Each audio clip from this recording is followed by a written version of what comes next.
ผ่านมาสานตุนีนิโคมิซิมนีอาเฮจีISTVมายาทุเซเทียเอกอยปาเอหุหิงปา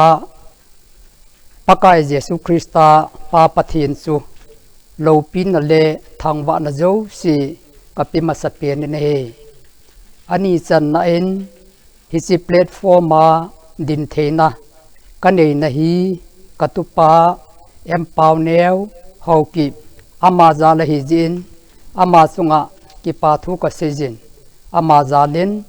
ปาปะเทียนกับทางวานเฮตัวนี้นิโคอาเฮจีนิโคตกิลฮานาอีโตปิกดิงจูคริสเตียนเตปะเทียนนโตฮิจินดาดิงจุนไบเบิลจางขัดอันสิมมาสาวิตีกอสเปลซอนบุงสอมละลีจางสอมละงาอิสิมาเฮเลปะกายเยซูอามาตาอินเกยมานังโฮเกยมาเนไงลุนุเลกะทุปิโฮจงนันนิดดิงอหิตีปะกายเยซูคริสต์อามาไงลูอาอามานุงจุยโฮจุนอามาทุปิอันนิดดิงอหิฮิจัดหินลำจูมจูมาเซเทฮิจงเลตุนยายเซโนมเปียนุจูนังโฮวานนุยวานหิเวจุเลนังโฮกะทูเฮตุสานปันดิงอหิฮิจิฮี Great Commission ที่จู โซลนาฮีอินปะกายเยซูคริสต์อามาตาเอ็นนังโฮวานนุยวานหิวินทางวุมาโฮปีจกิเซลเตปอยมินทาวเมยวะอินโลหูคุมไงปอยอตุนนัจุงาอากอยจินจุเตงอินสุงาเจงซีจูอาสัลวะบวินอหีอตีฮิจิเจจุน นับอูจูมีโฮอางากิลังแฮนจุเตงอามาฮอนนัดโซนผัดนาวจูมุเทจูวินตินจูเลวานานาปาวจูอาวะจอยดิงโออาฮีเมทิวบุงงาจางซอมละลีซอมละกูคริสเตียนเตฮีปะเทียนเมียลิปุนนาอูจูโซนผัดนาฮีนจูเลทุนุนนาฮีอินกิทุงไงนาฮีอินเอเจจุนตูนีอาฮิตกิลฮนาอิลานวมเปนูจูปะกายเยซูอามาตาอินเอโซลนาอูมูจินเทนดิงินโซลจาเตทิลบอลบุงขัดจางยินาอิสิมาเฮเลฮิติหินอากิสุนเนเฮอามาวางทากาวเทียงนัดจงวาองลุนเตียงเลนางฮอนทหัดนันเนดิงโออาฮีจุเลนางฮอเยรูซาเล็มมาจงจูเดียกัมซุงเซียเลซามารียจุเลเลสิตซุงกัมโจซีกอลมองเกียกะทูเฮตุสานับปันดิงวะฮีอตินเอเซจุยมัสโฮตาสันมัสโฮจงกิจเรเดนาอันมุวาจักอบนูเมริอามอินสุงาปอดลุเฮลาอาไลตาวินเป็นติโกสทากาวเทียงฮงกุมนิสอมอาลินนัจูอาลินเนตาอินอามโฮจุงอาจงทากาวจูฮงจุงตานอาฮีเลปิตลจุเลอลอยอกูลฮอนทหารนะอเนตาวินฮันสันนะจงอเนตาวินนะเฮฮิยาจูอามโฮเจงตาจงจุนฮังสันตาปะกายเยซูคริสต์ปัทเทียนสปาอาฮีนะจูอนาพงโดนะเฮฮิจิเจจุนนังโฮเจวินน้ำตินนามิโจเซจูจินกเซมุนอาปาอาจาจุเลหกาวเทียงมินินอามาฮอจูบัพไตส์กบอลุนจุเลเกมานนังโฮกะเปทุโจเซฮีอาบอนจาอันิดดิงวินกะเฮลุนจุเลเววินบานน้อยเลสิตกิจใจนิเกจินเกมานนังโฮกาปีจิงนาเวอติฮิติจุนเซจุยฮอนจง ama tom ngai na zalin Pathen nin athupi dung zujin na tong na hi chi thu isei lai jun chom khat anangau hitin keima hin kho thu sim chom cha hin seying kate keima hi Kuki Baptist Convention noja kum som nila kum gu Pathen na kan to a missionary na kan to na hin in Far East khundrak phom lamlai kendra silanga chun meile ho chule Nepali pangal ho la kum som la kum ni na kan tongin abanin more lama transfer kan chin more Meitei Baptist Church chule Hindi Baptist Church kanapun kana vesujin he abanin transfer order dung zujin Assam Amrazan Mission Field kana zonin hisachun Karbi hole Adivasi Sulemia ho Nepali ho Assamese ho amola na kana tongene he tisun abanin transfer order dung zujin Surasanpur district sunga non Christian ho la transfer kumsani le som la thum April tarik thumin kahung Assam kan dala ne hiti sun Pathen na kenzong kahen tongin Polin Timothy koma anasei kalung tim tong kha khat chu hin sim do leng alhachana to abulit mol so ding hin Pathen na to na hin thu ha sa thu in evangelist na tongin chule nalhachana to chu bulit mol son anati ni hije chun ken jong hachana to Pathen in ap pa hi tong bulit mol so dinga pankala jin zum na le mai mo na za chat na hasiet na le mui set na tampi kana tu nei he jong le hi ho chu gol phapen in kanejin pa chat na le sei phat no zo chu kagal mi in kanangai tu na hele hi chi zum na le za chat na hasiet na le mui set na ho chun tu ni san gejin ka khum pin apangin pakai Jesu Krista zalin thasana ka tong the tu tun zong Surasanpur All Meitei Christian Fellowship keloi khom na a aung hlung ding kum sani le som la ko chan ge ya dingin advisorin engan sevin thin su na jong ka changin ai tu hin KBCA kana to na pa ka hai nungin mono mi sie hobu mi te hon aki phut do sa meili ho la a pasol le ave suidingin e hlangovin hiti chun Pathen na kan tong ane hen na le chi na neilo hi jong leng Pathen pan pi na zalin tu jong hin meili pawa e ho bung la le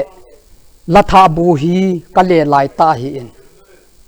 hichen ge ya jong Pathenin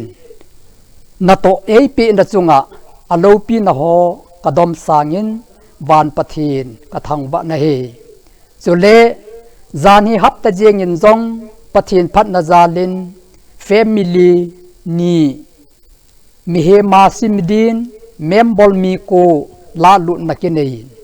so zo si jong Pathen zala tu la sung nge ya baptisma boarding a hi je chun ken jong ka ki ngai ton kum sa mi le som langa in headman lovin appendix operation Christian Hospital deula lena kananejin hiding kati jong le a hi wangin Pathenin ei son na dung zu ja tu ni a hi tong lo the kai pon hi ja chu Pathen na hi ka to hi hi ja chu tu nyai to pik pe nu chu i piam ta le Christian te Pathen na to a hi in hi chila a khat na a chu thu pi ni ding a hin a je chu pakai Jesu ma ta in cái mà nay ngày lụt nụ lê cả thu bị ho nên nhịt đừng ở hi anh đã tia hi anh in achun sol na anh đã hi in Mark Bible bung som lagu i Việt Nam hi dòng lệ Pathen ta sana se jui ho amo ho ta en anh đã jui wa na anh đã to ho su imu về này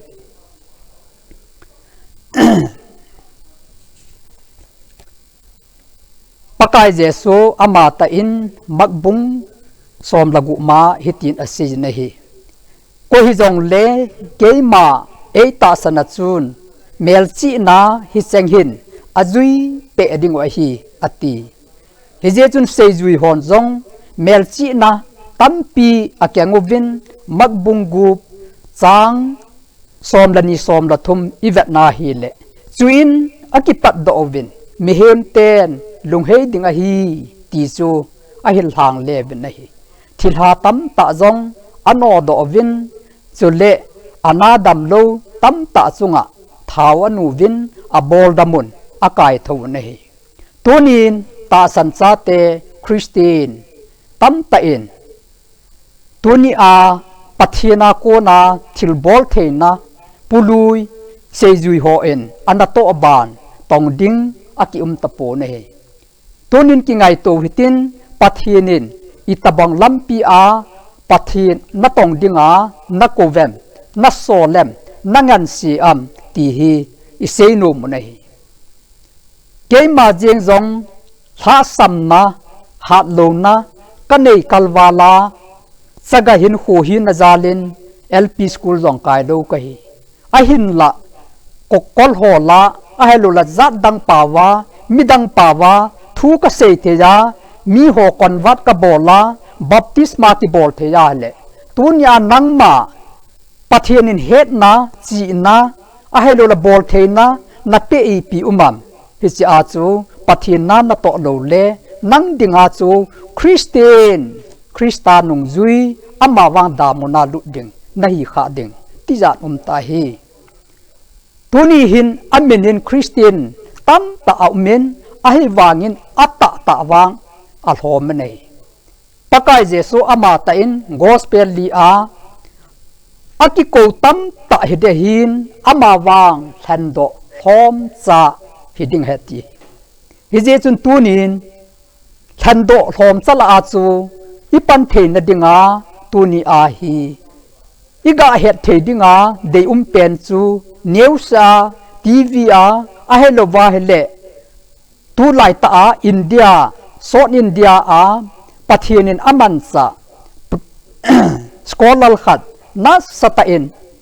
ate pe na chat thelo pau thelo a hello wa le paralysis kiti ho cancer kiti ho jeng jong pakai minin khotanga min tau na man pi a le apet pe nen adamu nei zan la tan jong kin jong ka ve in lo pi na pathian ka pe nei ije chun nang jong tu ni a nakipat do a pathian na tong ding le awa choi la sadinga athul hang sam dinga ana tong dinga na vai kun do wa hele i Christian hi na pau hi pathian na tong lo wa talan vei kan lo wa ana vui pa ta bang hi kha ding oi hi a chu ani chan na sol na pa hi pakai chu ngai lut ta wa hele aman e sol na chu i pi ham nang ho che vin ba noi gam tina ki pa na thu pha hi ga hil hang le ve atie so le Matthew wa chu ba na hele nang ho che vin ba noi le se gam zo sia che vin lang thil sem mi hem nam kim za a hi chi ki pa na thu pha hi ga hil hang le vin ata sana baptize chang chu su chading a hi ati ata san lo wang chu thi mo changa ding a hi chu le ata san te chu mel chi na hi cheng hin azui pe dingo a hi ke ma mina thilha ano do dingo pau tha a pau dingo gula khutna adop dingo thi na the ima don jong le ima ti lo ding a hi ve chu le ana dam lo chunga khut ngam lew anachu damding ahi ati makbung som lagup chang som langa som lagi chuti a hele sejui hon jong anabol wa chule mithiang pol jeng jong chu gulina chu in I macha ti pu nei aman jong rom khopi chan gejin ki pana thupa ahil hangin alhang samin pakai jesu krista adingin achai na penin maltal chalgein anasangin he tunin supite ho e ho jong pathian hing chapa ama ta san pathian hing chanu ama ta san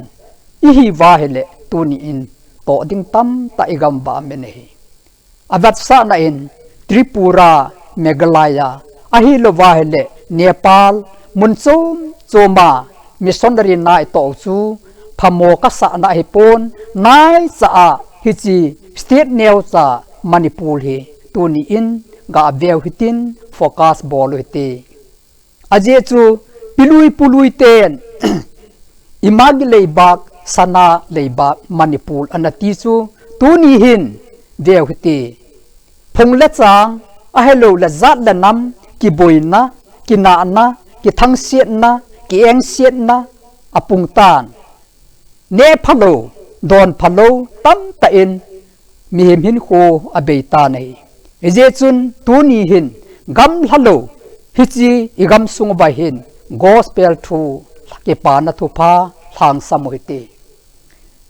ke jeng jong ka sei ma bangin operation ka hi zowa pat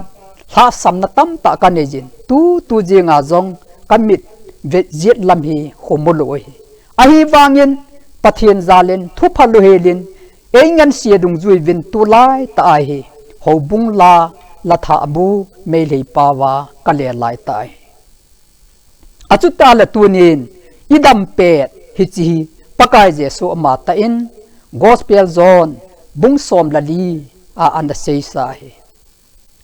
suna hi pet cha hi e sol pa na e to deu hi ve ta koi man na ato thelo na zan hung lung ding hi ta hi anati nei sun idam pet imu thei pet I che thei pet I sei thei pet I to thei pet nin pathian na tong hi te aje chu labol pan ki pa na kim chu anato hi ati nei je chun tunin zong ipu jacob jengin zong ipi se jam ta le thil pha bol ji hena a bol lo ho chu chon si he ti je chun tunin nangin zong thil pha thil se a hoi a phalo a bon cha na het sa hi hi chi chu phat ma sa a ho lam kai I lam kai dikan hovin pastor ho in evangelison e hil saw hi tunin ka belew han het sa ding het thei chun monom mei te tin lup hu them cha ka hin alai vin baptism bol som thum hling lo lai ahi wangin Charles atuma ka nei lo lai wang vin home Charles ka ti vin every Monday Thursday hi kai home nan ka nei vin adang sia hin madal Charles ka ka ju vin Sunday school phatake chan kala nai Reverend hem humangin aji thupon do hilsit chu keiman meilei pawa amaho kale a ka hile achu tala tuni a keima alpi school kai lowin bon chu chan ge ya hil theina la bol theina ka ne ya le tuna degree a helo wale ipiham taitar sangta ta inei tabin kasei helo wale manipula hi Reverend masapen pu Reverend esing so nahin abana Reverend Dr. Holngam anahin Reverend amaho hi lai chun ako mayong aki hai ngam pon pathin tabang anaki gelni tuni hin event hele zan hi chapang jong het the dinga ke sanga junior tam ta jong Reverend chang ta nei a Reverend ni tamovin pastor ni tamovin evangelist ni tamovin ahi wangin tuni hin baldan po net na ata ta pa thasam hidam kati het the dingin tun chursan police tinga kamen Pathiana ko na phat thei na kachan na chui pham ta le kaya ko na I ma hi thei a pui a hi wangin 2015 na ki pat god chomin kalasiat no zo si chu Pathenin thilpha god cho me pin tu chan ge ya hi Pathenin ama man cha thei khana e ko ya damlo siza a helo wale rims a alwa district hospital chursan pula dilhi langchan ge ya damlo ho in tuni a ke ko ma hunga adam pau hu Thanglun adam sai pon Pathen dinga kakipumpi a ama a kakingap ji a chu Pathenin lungtol tabang hizong leng mosi ipu mosi tengol aman cha Egypt gama tengola ko na net na chi som alam sa theya dam jong adam sa theya tuition dunga vo tan theya anung vo bit thei ki na song pia ko na tui ko do theina anei banga chu hingjing Pathen chun ta sanjala in zone ho ama ho dinga chu keima hi amen cha ai bo ne tuni chan ge ya hi chi thil bol theina pa Pathenin kachunga ka la ehung vil pa hi keiman kilet sa na hoi thona kanei kha a kanan hil ni le ki chai ki dinga hi Pathen lo pin na dingin kum sang ni le som lagup chun dilhi a konin chanu acham se ma ho hi in ama yong hi net na sang ta aneya alu jong ko hetai anu in kanam bolahin kila kha in silonga konin hiti chun lenna han povin molnom saron venga tasar farm langa anu neu nu ko ma aumen nithum sungin kenong en kangolin thau kanun taw na kaman pin hele ama doya ki bolahin alu hi kolla asampula ahetan ke ataloi nithum sung chu na samahung ken ama nong thua za thein thua nga yin dam selen kilen tu jong hin Delhi aka la le America international ama business chule Pathen zalin kummasa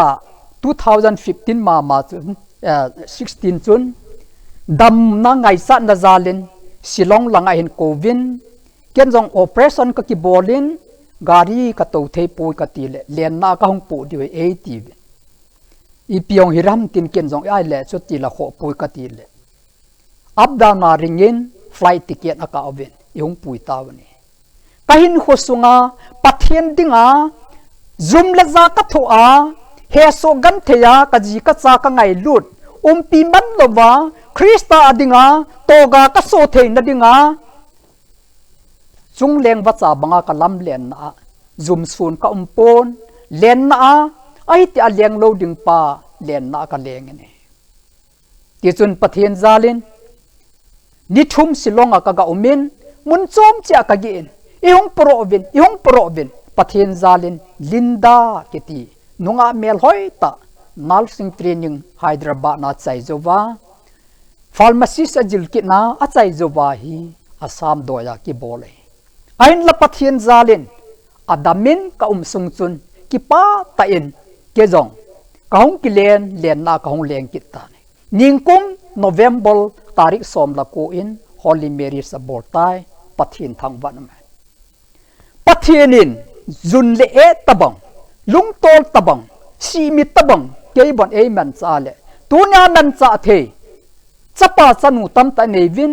nyan si ta le ginza ta reverend doctor upa oran evangelist missionary deacon tam ta bini achuta latuna hospital ngai taloi Pathen hacha I na wa ta sanna en kamuti sa jong le inei wa hele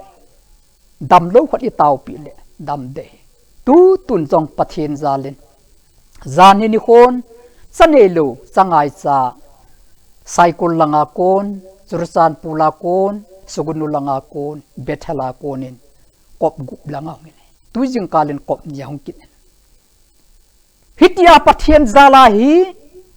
na ka to pa hi keima lo pin da ding keima min than na dinga ka to om lo jin keima von zong iman ka gel pon kisiem dula garia to dong ka gong pone kan ko te ho to khom pi ho tunin gelu hiti among thai ding leng si na gari engine ho in thu pi ho ingai tu sang vin kho na sa lo van in no in dei the na ding le to phat man lan lu hu isan the na ding vin tu ni hin Pathen na tong dingin kati me na he pakai Jesu Krista amata in sejui ho koma ke ya konin ki hilu vinati sejui hong chu mothat that ke tabang ngamen po len sep po anahi bne he jong le khonunga pakai Jesu Krista Pathen hin chapa hi ti ata san je bin pitol le zonin jong kot kha bula elbaya anu oi sunga peng pa khot do pa chu nadret Jesu menin lamzor tan tin akai ding hlonani Pathen thang banu Pathenin igam sungo kala la le eina vilbin ahi wangin asot thei poi corruption his hoji in evangelist sanat hui bi jong asot pon chole sai ko na ipaw jong asot pon saka ngai sa pawi tu paw jong asot poi tuni azong Pathenin nang jong naman cha the hi ki pelut phot phonin min tong ta ti agel lovin ipi se jam tala pakai so mata in gospel zone bung li sang som thum lagu som thum lagi nahin hitin sine a chun athaman asang jin chule aga chu ton sot hin kiem lo wa a hol jin a hi chuti chun atu pa le a at pa thakhat pan akipa thanom khom ji hlone chuti chu a hin hi chi a hin khat in atun achum khat in a at jin ti thu hi ta be a hi na to gim lo naw a na ka sol na hi ve mi chom dangin ato gim a hin nang ho ama ho to sa a lut na hi ve ati pula pa te Pathen mi te hon ho bung ana phu do ho le ta san ana phu do hi tunin a ve tup ding le akai hoi ding in e ho ngan si hi bne e je chun to phat man lallu hu san the na divin tuni hin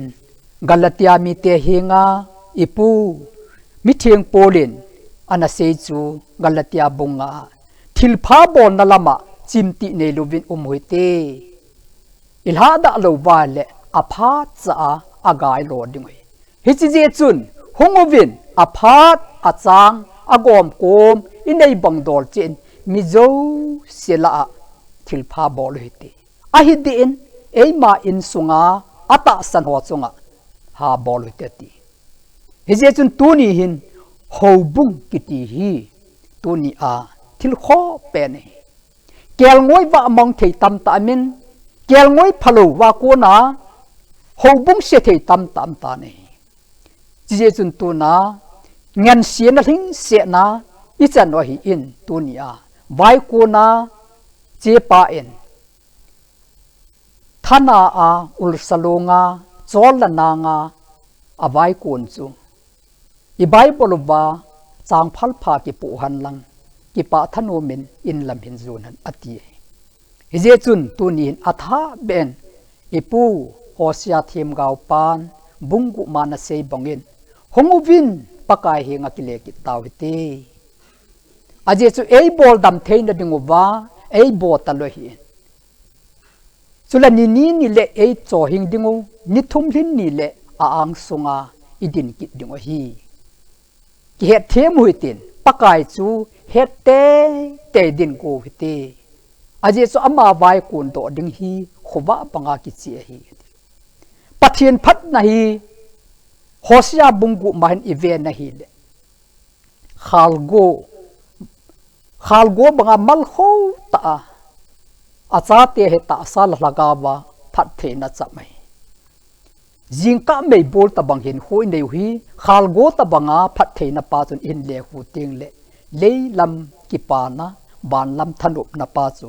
mengin akine ji chun tuni ni ho hin nom ka sa en ji chun ki jong pathin na ka hen to na kum som thum kaung hitan KBCA kum som ni lagup ka tongin chule tu a ECM nom no ya hi kum li kan to da hitan pathinin hichan ge ya hi ke ma lung tol ta bang bon e man cha le tuni in ta sanna nei ta pathina dinga kalsung ho en to ga kyang lo wa ki le lo de je chun tuni a pathin thu a iniki ho lim na pe no chu a hi a hele I thu piu chu Christian te pathin na to chu le hi cha chun ni na ki homin khat na chu thu pi ni dinga hi in ni na chu sol na a hi I cham lova pakaya da kal sun de ti nai ji chun tu ni a ke jong chursan pula pana ka honga kan nei piong in lama ko na honga ka von hin pu pi hin ka sei ma bang hin ke hin me le la na ka to na hin pumza amho cultural hichi bo che hin su la tai ki bol pon